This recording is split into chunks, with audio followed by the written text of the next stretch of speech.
So now we're going to look at dilution. Remember, if you're going to dilute something, it always means you're going to add water.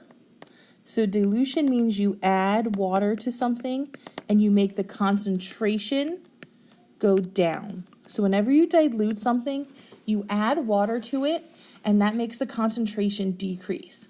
So my dilution equation looks kind of like your gas law equation.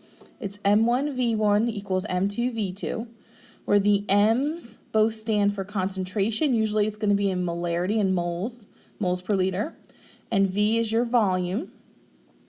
Units for volume, again, can be any unit as long as it's the same. And then notice, just like gas laws, you have 1s for initial and 2s for final. And just like gas laws, you just have to make sure that they're paired as you do the problem. So as we do problem 15, what we're going to do is we're going to write the knowns at the top. So you're going to kind of write your variables as you read. So what volume, all right, so you're looking for a V, we're not sure what V yet, of a 3 molar Ki stock solution. So there's your M.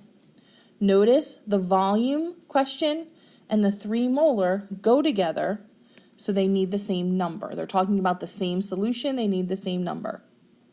Would you use to make 0.3 liters, so that must be your V2, of 1.25 molar Ki.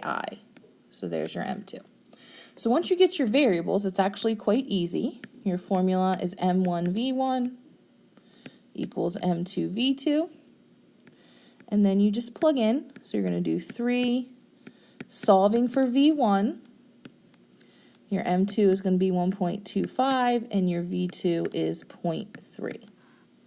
So then you're just going to multiply and divide, solve for V1, and you should get 0.125, and your unit, remember, has to match your initial unit.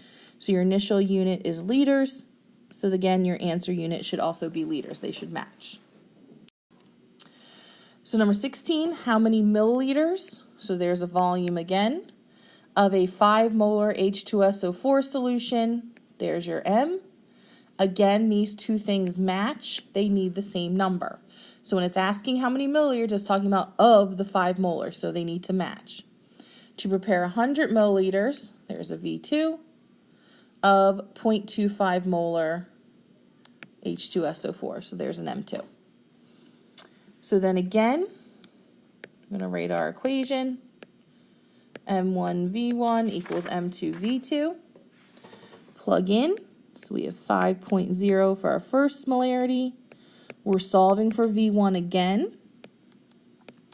M2 is 0.25 and V2 is 100.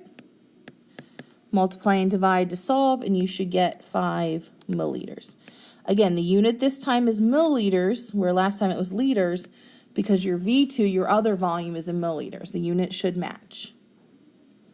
All right, and 17, if I add 25 milliliters of water to 125 milliliters of 0.15 molar NaOH, what will the molarity of the diluted solution be?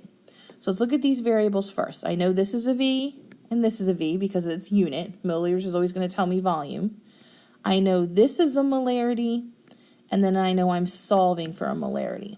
So the question here is what goes together? So it says if I add 25 milliliters of water to 125 milliliters of a 0.15 molar solution. So what I want you to notice is it's 125 milliliters of this. They need to match. So this should be a 1 and this should be a 1 because this 125 milliliters is talking about the 0.15. So they need to go together. They need to have the same number, which means this has to be a 2 and this has to be a 2. So actually you're doing it in a little bit reverse here.